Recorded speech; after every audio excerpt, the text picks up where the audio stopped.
rezar uma Ave Maria pelo pregador, por aqueles que escutam a pregação. Ave Maria, cheia de graça, o Senhor é convosco. Bendita sois vós entre as mulheres, bendito é o fruto do vosso ventre, Jesus.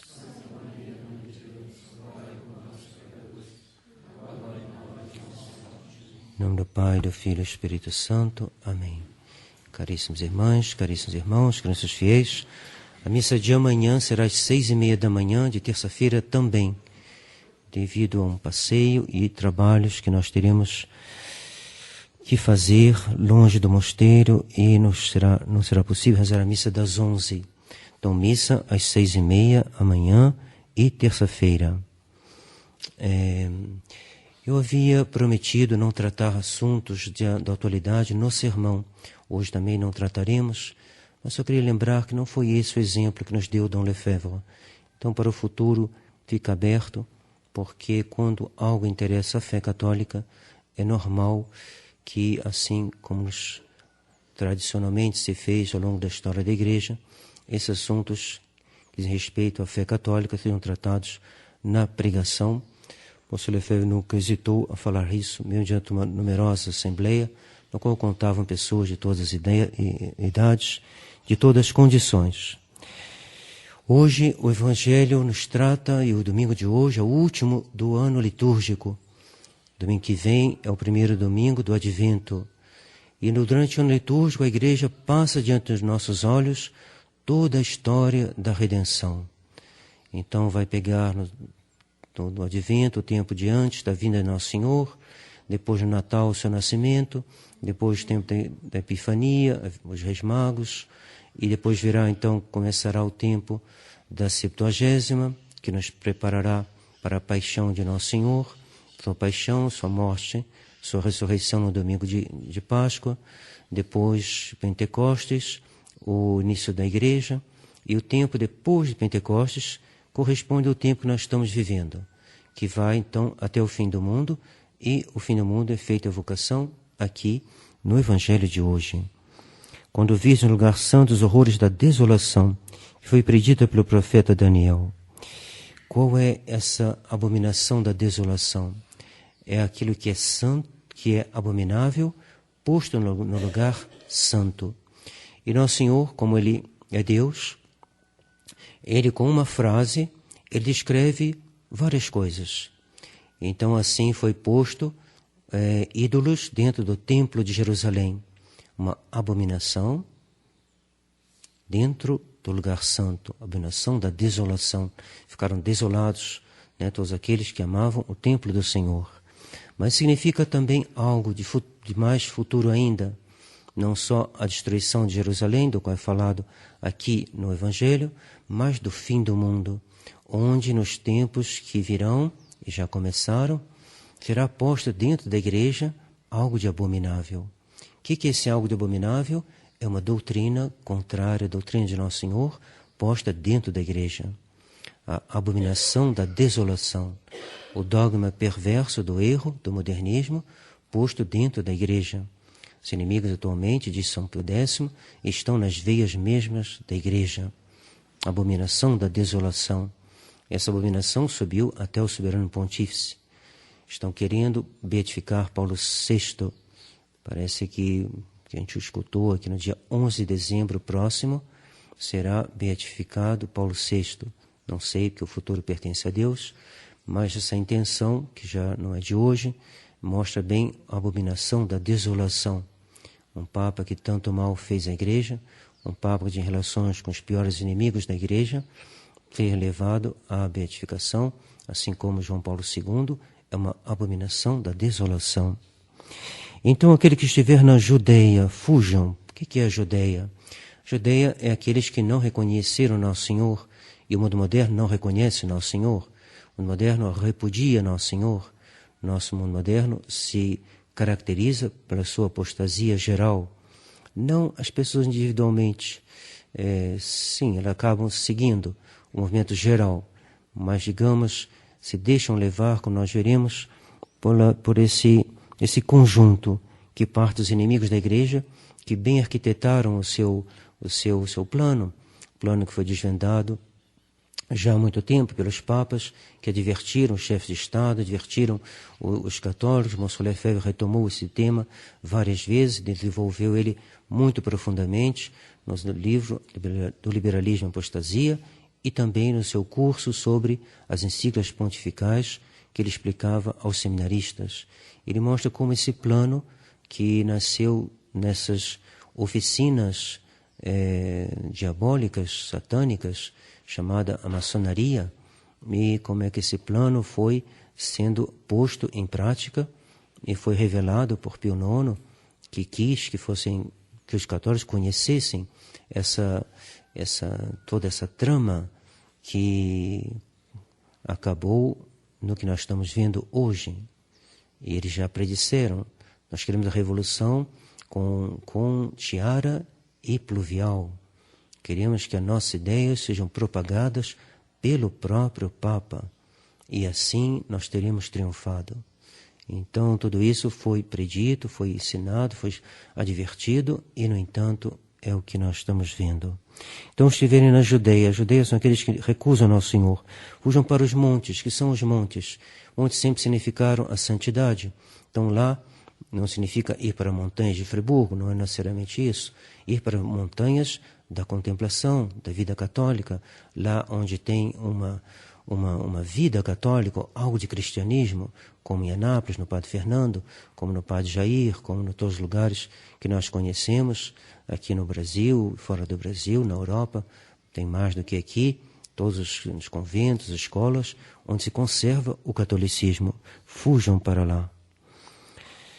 O que se achar no terraço, não desça para rebuscar coisa alguma. Terraço. O que significa o terraço? Terraço, nas casas do Oriente, é um terraço, um platôzinho, e ali as pessoas vão, quando a temperatura está mais agradável, para ficar ali conversando e ficando, estando na sua casa bem tranquilamente. Ora, o terraço significa algo de alto. Algo de alto significa a contemplação. Então, que aquele que está na contemplação, apesar das tribulações de hoje, não abandone a contemplação. Que o contemplativo não abandone a sua contemplação. Que ele continue firme a contemplar, a fixar os seus olhos em Deus. Senão ele vai resvalar. Senão ele abandonará aquilo que é a sua força. Nossa força de poder contemplar Nosso Senhor. Contemplar a Deus. Vendo Deus, ninguém peca, diz o adágio. Vendo a Deus, a alma se enche de Deus. Vendo a Deus, se inflama no nosso coração um grande amor. Por quê? Porque o amor procede do conhecimento. A medida do conhecimento é a medida do amor, diz São Gregório Magno. Daí a necessidade da contemplação, não só para os monges, mas para todos nós. Daí o Sr. Williamson insistir muito que é necessário rezar não só o terço, mas o rosário inteiro, todos os dias, porque nós temos que subir para a contemplação, subir para os montes, subir para o terraço e não abandonar a contemplação.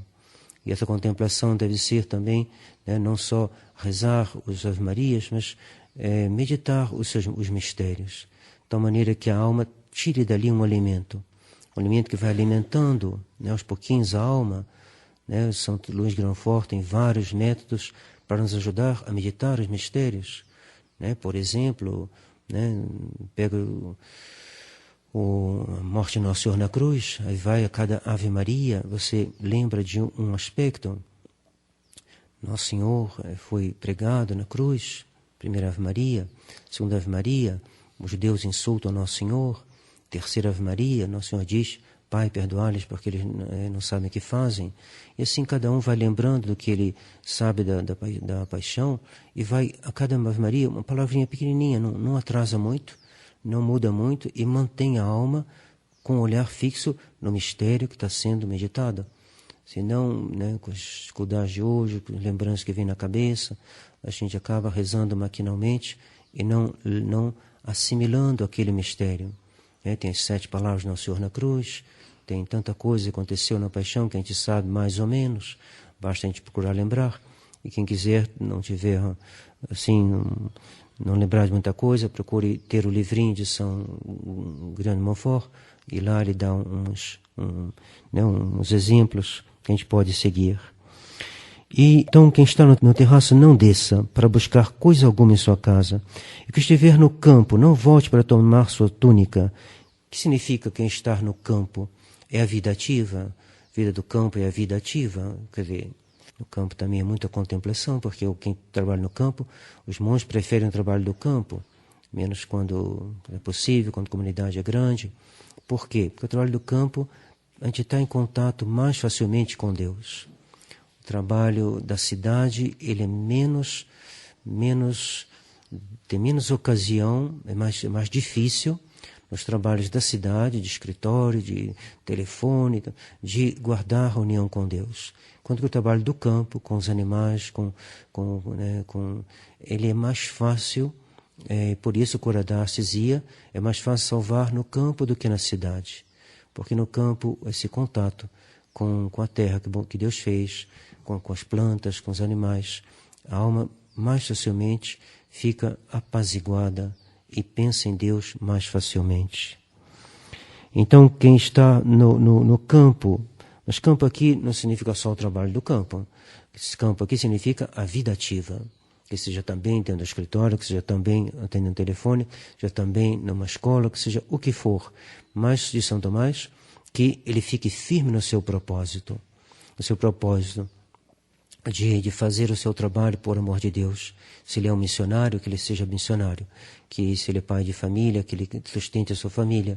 Que ele seja o que for, que ele faça isso cristamente. Que ele faça isso como um bom católico. Se são irmãs que cuidam de escolas, que fiquem firmes no seu propósito e tragam essas almas das crianças a justamente aquilo que o mundo moderno quer impedir que elas conheçam, isto é, nosso Senhor Jesus Cristo e a sua verdade da sua revelação. O que estiver no campo, ai porém daquelas que estiverem grávidas. O Agostinho diz que estar grávida é conceber um pecado no seu coração.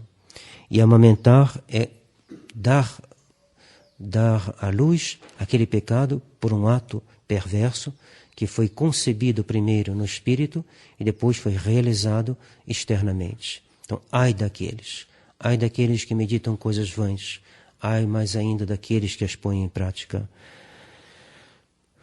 Rogai para que vossa fuga não seja no inverno. Por que no inverno? Que está dito que no fim do mundo a caridade se esfriará. E o inverno simboliza essa caridade que se esfria. E se a caridade se esfria e que o anticristo nos pegue dessa maneira, a gente terá muita dificuldade de resistir a ele. E ele deve imitar ao contrário, os primeiros cristãos, do qual se dizia, vede como eles se amam. Vede como eles se amam. E assim eles ajudavam uns aos outros, animavam uns aos outros ao martírio, ajudavam uns aos outros, e assim fica mais fácil enfrentar as dificuldades do mundo presente, as dificuldades do anticristo. Uma comunidade bem unida, uma paróquia bem unida, na qual a caridade está comunicando de uns para os outros, no mesmo desejo de servir Nosso Senhor, de resistir ao demônio, é uma grande coisa.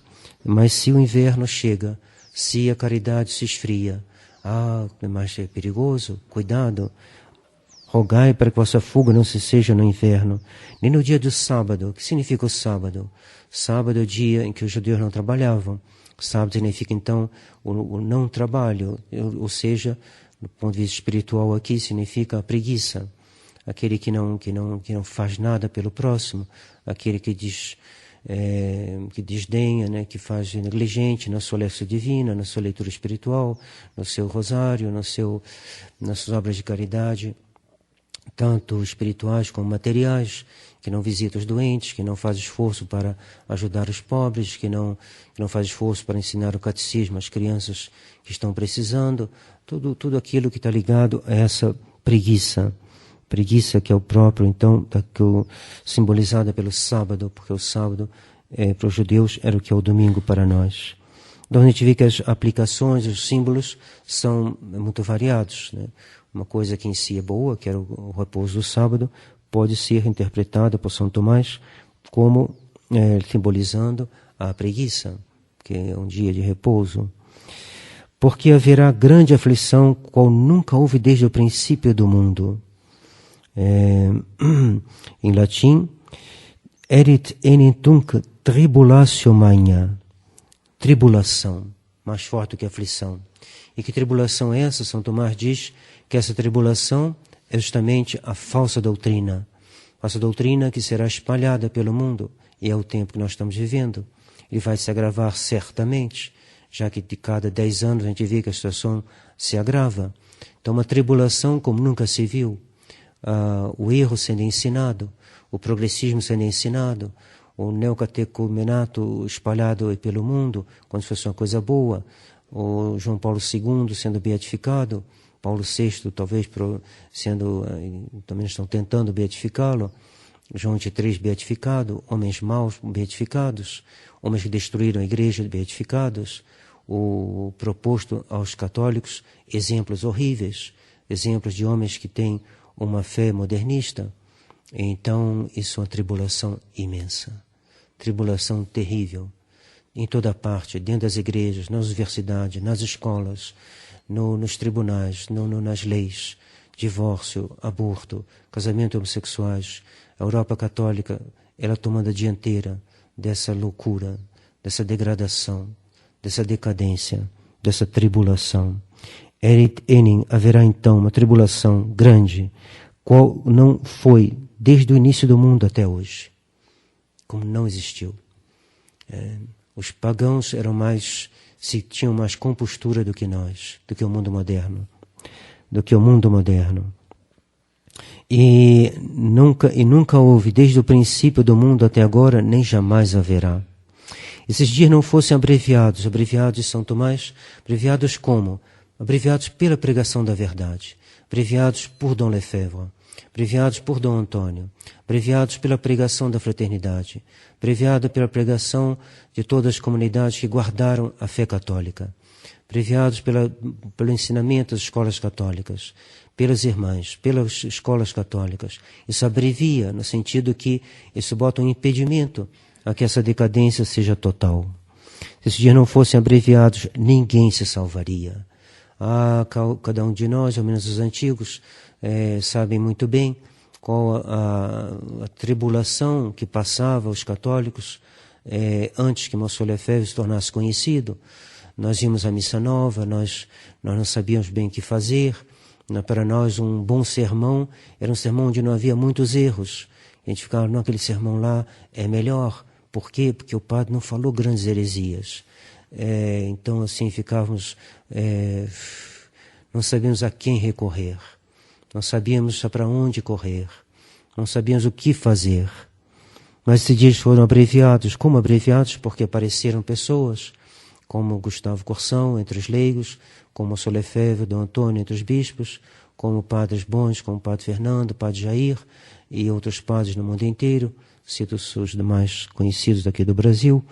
Então, esses abreviaram no sentido que reduziram essa tribulação. A tribulação foi diminuída. Senão ninguém se salvaria. Como se salvar? Se essas crianças que hoje aprendem a impureza dentro da escola, as crianças que são pervertidas desde cedo, como se salvarão se não encontrarem alguém que lhes alerte para dizer, não é isso, você está indo para o inferno fazendo isso? Abra os olhos, se não houver ninguém que circule, que vá pregar, pois a fé vem pelos ouvidos, e se ninguém lhes pregar, se pelos ouvidos não entrar, senão o roque, senão o erro, senão a blasfêmia, senão as coisas ruins, como é que se salvarão? Como se salvarão? Daí a necessidade de que os missionários partam em todas as direções e chamem as almas, alertem as almas. Então, se alguém vos disser, mas seriam abreviados por causa dos eleitos de Nosso Senhor, por causa dos eleitos serão abreviados. Haverá almas que se salvarão mesmo no tempo do Anticristo. Então, se alguém vos disser, ele está ali, o Cristo, ou ele está acolá, não lhes deis crédito, pois se levantarão falsos cristos e falsos profetas, que farão tão grandes prodígios e milagres, que se fora possível, enganariam até os eleitos. Vede que já vos predisse. Se, pois, vos disserem, ele está no deserto, não saias, ele está aqui no interior da casa, não lhes dei crédito, porque como o raio parte do Oriente é visível até o Ocidente, assim será a vinda do Filho do Homem. Então haverá falsos profetas que são esses que hoje estão, que ocuparam a igreja, são falsos profetas. Nosso Efésios os chamava de anticristos. Anticristos porque eles são contra o Cristo. Eles preparam a vinda do anticristo. São os precursores do anticristo. São Gregório Magno dizia, os precursores do anticristo serão uma legião de professores. Professores, pessoas que falam e comunicam aos seus ouvintes uma falsa doutrina, comunicam o erro àqueles que os escutam. E daí a necessidade de abreviar, de ir contra. Às vezes as pessoas reclamam, vocês são sempre do contra. Não somos do contra, somos contra porque nós somos, o amor gera o ódio. O amor do bem gera o ódio do mal. Amei a justiça, odiei a iniquidade. E se combate, se ele for movido pelo amor da verdade, ele é amor. Tudo que é feito para o amor é amor, não é ódio. O ódio do mal é o relativo ao amor do bem. Logo após a tribulação daqueles dias, o sol escurecerá, e a luz não dará mais a sua luz. As estrelas cairão. É o que nós estamos vendo. O sol da igreja, a luz da igreja se obscureceu, e a lua não dá mais sua luz. As estrelas cairão. Caíram os cardeais, caíram tantos homens ilustres. Caiu Campos, caiu Dom Gerard. Caíram, e não para de a gente ver de pessoas caírem, mesmo das que estão bem alto. E cairão, e as forças do céu serão abaladas. Virtudes celorum commovebuntur. Então Tomás diz que esses terremotos, essas são o abalo daqueles que eram por sua natureza estáveis, aqueles que eram a esperança e a referência de todos, como acima de tudo o Santo Padre. Pois bem, ele foi abalado pelo inimigo. E daí veio o mal, daí veio a desorientação diabólica, da qual falava Lúcia de Fátima. Então aparecerá no céu o sinal do Filho do Homem. Que sinal é esse, senão o sinal da cruz? Vindo sobre as nuvens do céu com grande poder e glória.